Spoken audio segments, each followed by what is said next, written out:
여러분, 실제로 우리 신앙생활을 버티는 세 가지 중요한 기둥이 있습니다. 우리의 믿음, 우리의 소망, 우리의 사랑인데, 우리의 믿음이 어떻게 바른 믿음이 되는지를 보여주는 것이 사도신경이에요. 그리고 우리의 소망이 어떻게 바른 소망이 될지를 보여주는 것이 주님께서 우리에게 가르쳐 주신 주기도예요. 그리고 우리가 살아가면서 사랑해야 될 사랑의 방향을 가르쳐 주는 것이 십계명이다라는 거죠. 바른 믿음, 바른 소망, 바른 사랑을 위해서는 사도신경, 주기도문, 십계명을 분명히 해야 된다라는 거죠. 그런데 이 세 가지가 어느 것 하나 중요하지 않은 게 없는데, 다른 건 다 교회에서 제 몫을 해요. 제자리가 있어요. 매일 새벽 이슬 기도 때 우리는 뭐로 시작합니까? 사도신경으로 시작하잖아요. 여러분, 끝날 때는 뭐로 끝납니까? 주기도문으로 끝나잖아요. 구역예배 뭐로 시작합니까? 사도신경으로 시작하잖아요. 구역예배 뭐로 끝납니까? 주기도문으로 끝나잖아요. 재직회 집회 때마다 사도신경, 주기도문은 늘 그 자리가 있어요. 그런데 정기적으로 십계명을 낭독하는 교회를 보신 적이 있으세요? 십계명을 낭독하면서 예배드리는 교회를 보신 적이 있으시냐라는 것이죠. 그러니까 우리는 잃어버린 이 십계명을 다시 회복해야 한다라는 거예요. 왜냐하면 풀은 마르고 꽃은 시듭니다. 그런데 하나님의 말씀은 영원히 쇠하지 않는다라고 말씀하셨어요. 복음도 역시 마찬가지예요. 사도 바울이 누구보다 복음의 수호자 아닙니까? 로마서 3장 31절에 보면 이런 말씀을 해요. 예수 그리스도의 복음을 말하면서 그렇다고 해서 율법을 파기하겠느냐? 그럴 수 없다. 도리어 율법은 굳게 세운다라고 말씀하셨어요. 여러분, 오해하지 마세요. 넘어가면 안 돼요. 예수를 믿는다고, 복음을 말한다고, 이신 칭의를 이야기한다고 율법 버리고 무법자가 되라고 하는 것이 절대 아닙니다. 교회사적으로 보면 이런 오류에 빠졌던 영지주의자들이 있었습니다. 심각한 폐단이죠. 이게 오늘날 구원파들이에요. 그래서 한국 교회가 구원파를 이단이라고 말하는 것이 여기에 있다라는 거죠.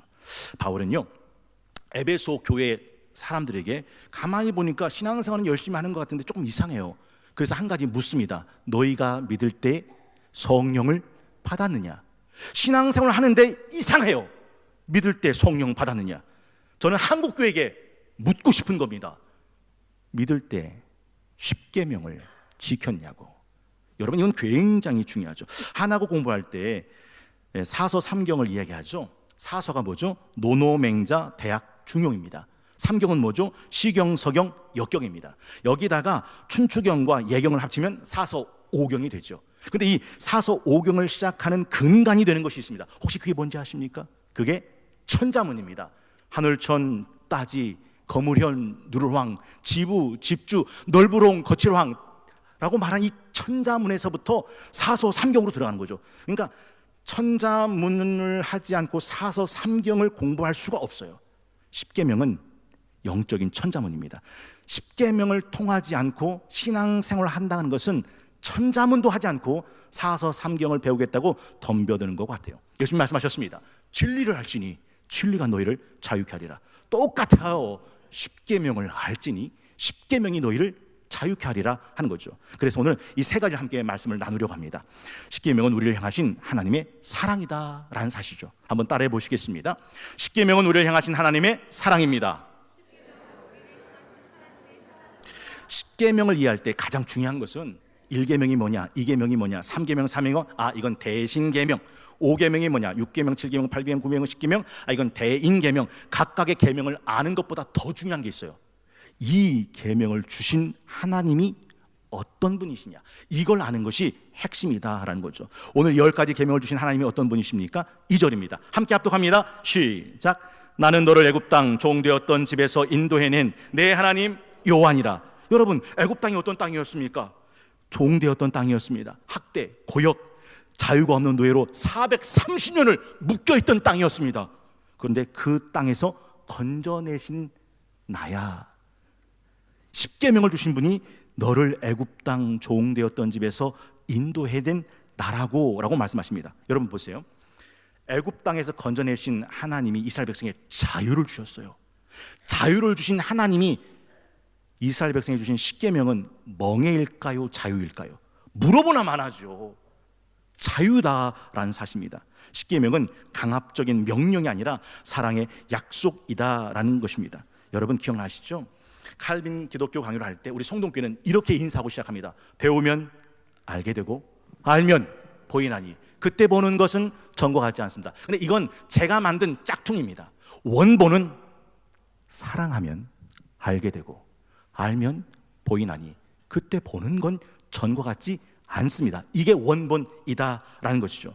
여러분, 십계명은 하라 하지 마라 단순히 일방적으로 강압적으로 억압적으로 하는 명령이 아니라 사랑의 하나님께서 430년 동안 애굽에서 학대받고 노예로 있던 이스라엘 백성을 건져내시고 주신 사랑의 언약이고, 그 사랑을 받은 이스라엘 백성이 하나님께 드린 사랑의 약속, 이것이 바로 십계명이다라는 거죠. 사실요, 십계명을 가만히 보면 하라 하라 하지 마라 하지 마라 이렇게 되어 있지만 정확한 버전은, 정확한 번역은 그것이 아니라 사랑하면 하게 될 거야, 사랑하니까 하지 않게 돼 라는 말이 더 정확한 버전입니다. 그러니까 하라가 아니라 네가 정말 하나님을 사랑하니? 그러면 넌 이렇게 하게 될걸? 네가 정말 하나님을 사랑하니? 넌 그러면 절대 그렇게는 하지 못할 거야. 하라 하지 마라가 명령이나 강요나 억압이 아니라 사랑하니까 그렇게 하게 될 거라고, 사랑하니까 그렇게는 하지 않을 거라고.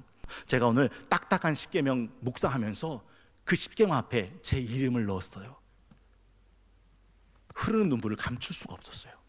광희야, 나 외에 다른 신을 두지 마라. 광희야, 다른 우상을 만들고 절하고 섬기지 마. 광희야, 네 하나님 여호와 이름을 망령되이 부르지 마라. 광희야, 안식일을 기억하여 거룩하게 지켜라. 광희야, 내 부모 공경해라. 광희야, 살인하지 마. 광희야, 간음하지 마. 광희야, 도둑질하지 마. 광희야, 이웃에게 거짓 증거하지 마. 광희야, 남의 것을 탐내지 마. 이게 억압으로 느껴지십니까? 아니면 나를 그 죄의 타락으로부터 지키고자 하시는 하나님의 사랑으로 느껴지지 않냐는 거죠. 나를 사랑하는 자는 나의 계명을 지키나니 내 계명을 지키는 자가 나를 사랑하는 자다라는 말씀이죠. 두 번째는 십계명은 우리를 지키시는 하나님의 갑옷이 된다라는 겁니다. 한번 따라해 보겠습니다. 십계명은 우리를 지키는 하나님의 갑옷입니다.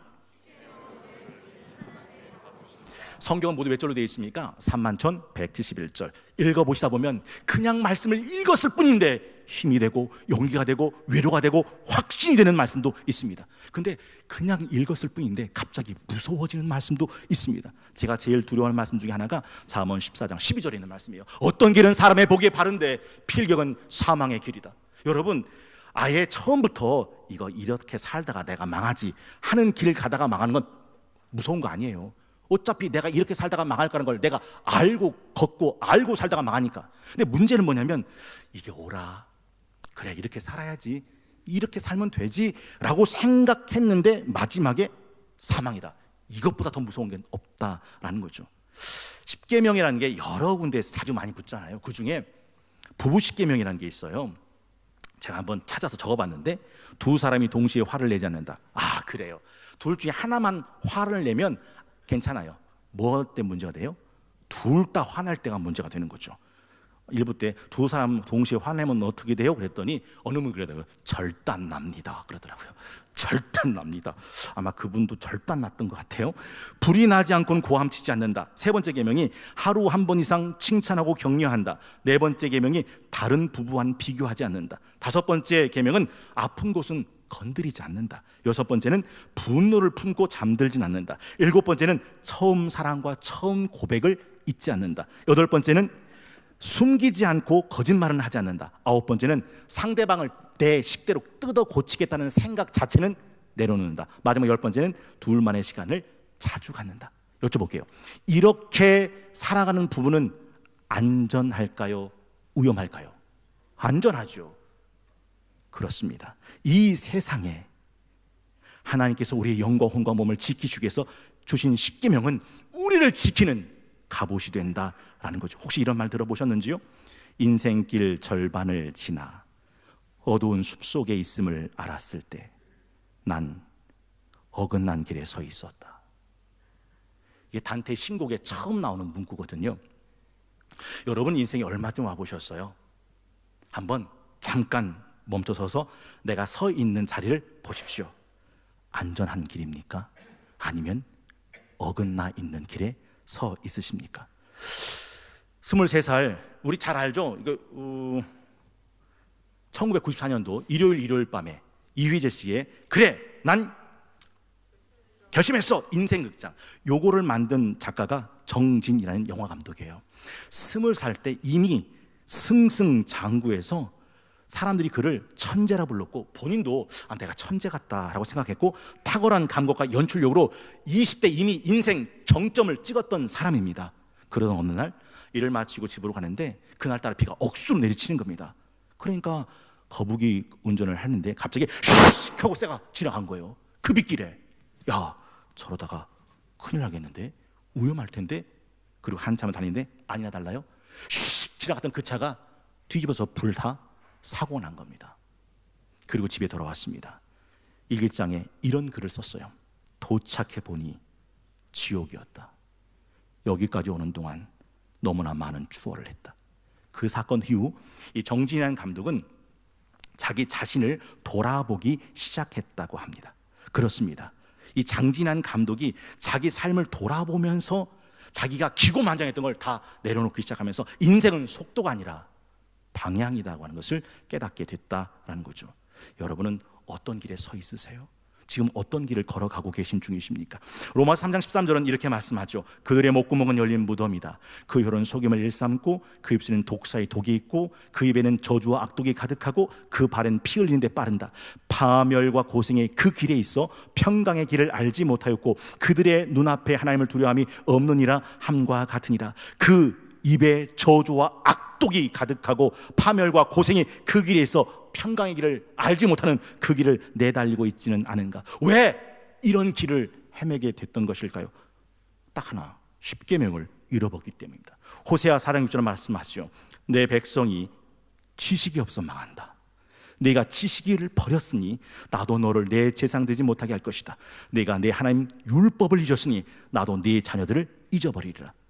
잘 안 다가오십니까? 이 지식이 십계명으로 바꿔집니다. 내 백성이 십계명이 없으므로 망하는도다.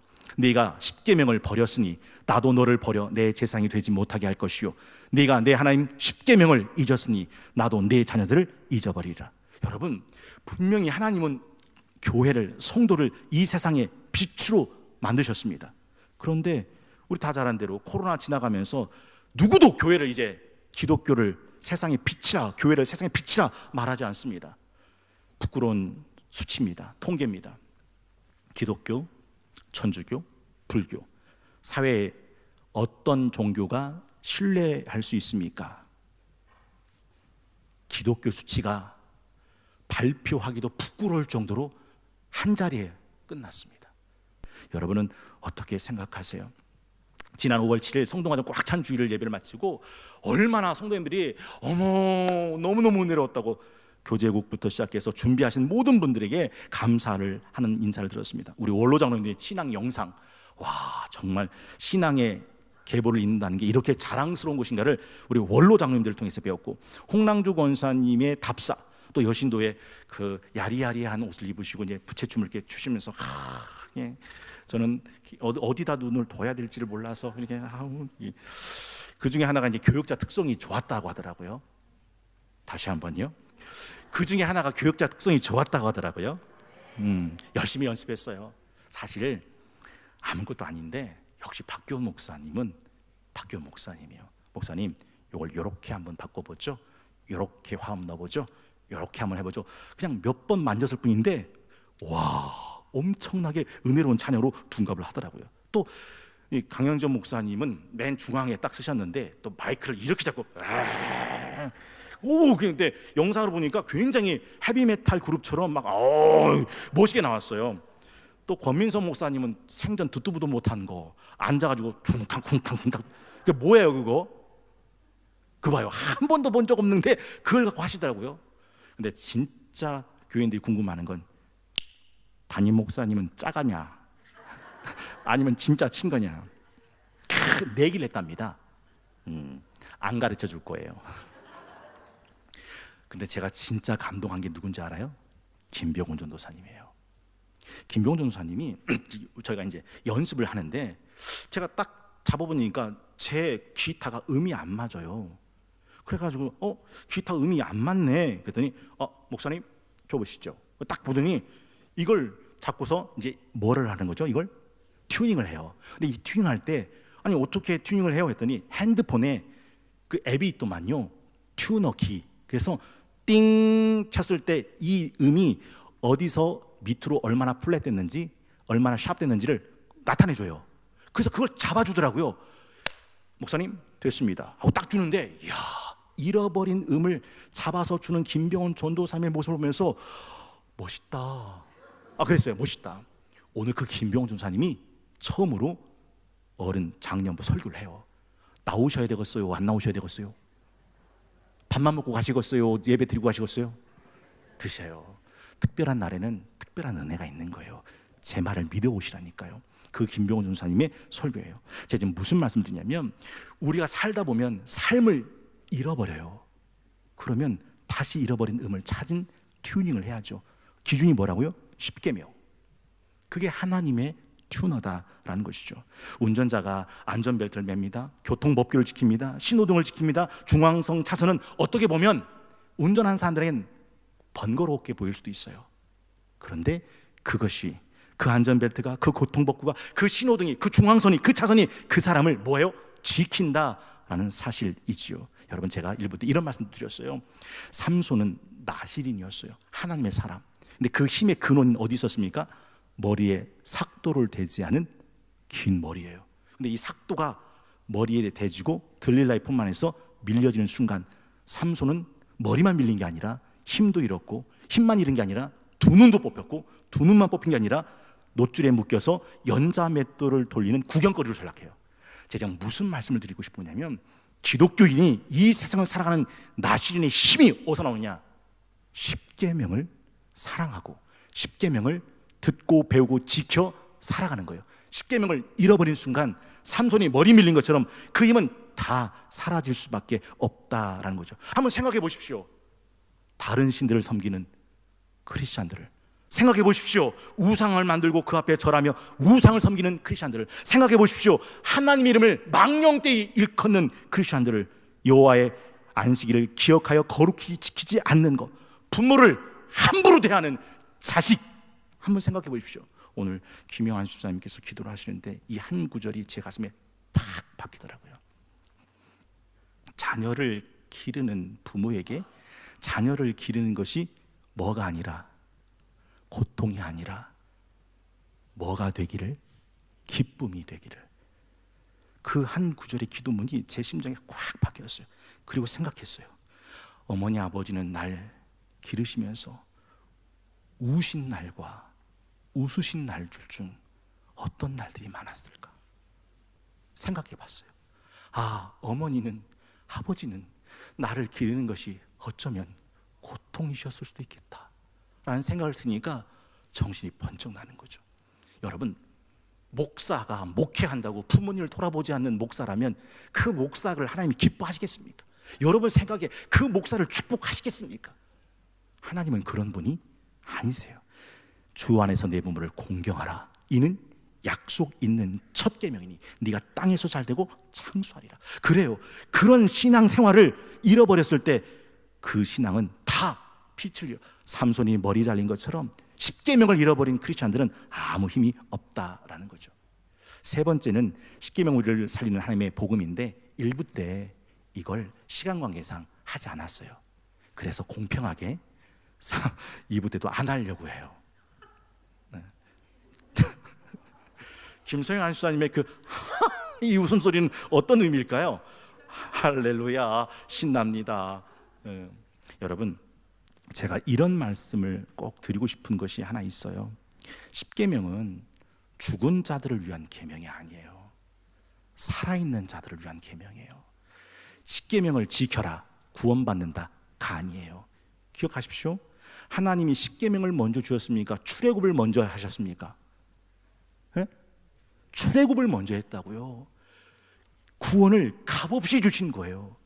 구원받은 이스라엘 백성에게 십계명을 주셨다라는 거죠. 신명기 5장 1절에 3절에 보면 이런 말씀이 나오잖아요. 모세가 온 이스라엘을 불러 그들에게 이르되 이스라엘아, 오늘 내가 너희 귀에 말하는 규례와 법도를 듣고 그것을 배우며 지켜 행하라. 우리 하나님 여호와께서 호렙산에서 우리와 언약을 세우셨나니 이 언약은 여호와께서 누구와 세우신 것이 아니요 우리 조상들과 세우신 것이 아니요 누구와 세우신 것이라? 오늘 여기 살아있는 우리 곧 우리와 세우신 것이라. 죽은 조상들이 아니라 지금 여기 살아있는 우리와 맺은 언약이다라는 거죠. 이스라엘아, 부르신 하나님의 음성이 들리세요? 오늘 내가 어디에다가 너희, 신명기 5장 1절, 이스라엘아 오늘 내가 너희 어디에다가? 귀에다가. 한번 생각해 보세요. 옆에 있는 사람 귀에다가 집사님 부르면 그 집사님이 뭐라고 할까요? 아우 왜 그래요? 귀에다가 말씀하시는 거예요. 이스라엘아, 나 외에 다른 신을 섬기지 마. 우상을 만들고 거기에 절하며 섬기지 마. 여호와 이름을 망령되이 잊지 마라. 안식일은 기억하여 거룩히 지켜. 이스라엘아, 내 부모를 공경해. 살인하지 마. 간음하지 마. 도둑질하지 마. 일부 때 제가 그랬어요. 저는 도둑질 안 했는데요. 집사님은 11조를 도둑질 하셨잖아요. 여러분, 이웃의 것을 탐내지 말고 이웃에게 거짓 증거하지 않는 것, 하나님이 구원한 이스라엘 백성 귀에다가 말씀하시는 거예요. 이스라엘아, 이스라엘아. 십계명이 왜 복음이 되는지 아십니까? 물고기는 어디에 있을 때 자유로워요? 물 속에. 물 밖에 나오면요 죽어요. 그러면 물이 물고기의 저주입니까? 아니죠. 물은 물고기의 복음이에요. 그리스도인은 십계명 안에 있을 때 자유로워요. 십계명 바깥에 나오면 물 밖에 나오는 물고기처럼 죽는 겁니다. 세상의 빛을 잃어버리고 하나님의 나신의 힘을 잃어버린다라는 것이죠. 여러분은 십계명 안에 있으세요? 십계명 밖에 있으세요? 제가 여러분에게 꼭 추천드리고 싶은 프로가 하나 있는데 금쪽 같은 내 새끼라는 프로예요. 부모님들은 다 보세요. 제가요 그 영상을 보다가 울었어요. 어느 아이가 있는데 이 아이가 이상해요. 자기가 말하는 대로 안 되면 일단 발작부터 일으켜요. 친구, 선생님 볼 거 없어요. 버스를 타도 한 번도 본 적 없는 어른들한테도 막 하는 거예요. 보신 분들도 계실 거예요. 근데 이제 내용은 이런 거예요. 왜 나한테만 그래? 왜 나만 갖고 그래? 하면서 막 오은영 박사님이 이렇게 진단하라고요. 이 아이는 사회 소통 장애, 피해 망상증이다. 그 이런 말을 했어요. 지금은 애들이니까, 어린아이니까 어른들이 그렇게 하면 그런가 보다 이해는 하는데요. 근데 이 아이가 자라서 청소년이 되고 청년이 되고 어른이 되면 뭐가 되는 거예요? 이게 소시오패스, 사이코패스가 돼요. 이 무서운 진단을 내린 겁니다.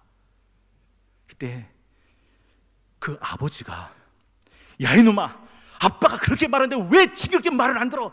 하고서 막 폭언과 막 소리 지르고 물건을 집어 던지는 거죠. 그러면서 나도 너 안 키워! 네 살 대로 살아! 소리 지르는 겁니다. 남자는 이게 좀 약해요. 근데 엄마는 그 아이를 붙들고 아이 이름을 불러요. 이 아이가 막 발악을 하는 거죠. 그때 이 아이가 엄마를 손을 떼쳐내려고 손을 얼굴을 핥히는데 여기가 그대로 살점이 뜯어져 나가는 거잖아요. 근데 엄마가 이래요. 그 아이 이름을 부르면서 난 너 포기하지 않아. 처음부터 다시 가르쳐 줄게. 처음부터 다시 가르쳐 줄게. 엄마는 너 포기 안 해. 와, 그 댓글에 뭐라고 있냐요? 엄마는 위대하다. 제가 지금 이 말씀 드리냐 아세요? 하나님이 시내산 꼭대기에서 이스라엘에게 말씀하시는 거예요. 내가 가르쳐 줄게. 어떻게 살아야 되는지. 나 너 포기하지 않을 거야. 문제는 이거예요. 우리가 그 하나님의 십계명을 배우려는 마음이 있는가? 우리 함께 상해 볼까요? 오라 우리가 여호와의 산에 올라 하나님 전에 이르자. 오라 우리가 여호와의 산에 올라 하나님 전에 이르자. 주님의 도를 배우고 주님의 길로 행하리. 이는 율법이 시온에서 나오고 주의 말씀은 예루살렘에서. 우리 함께 찬양하시겠습니다.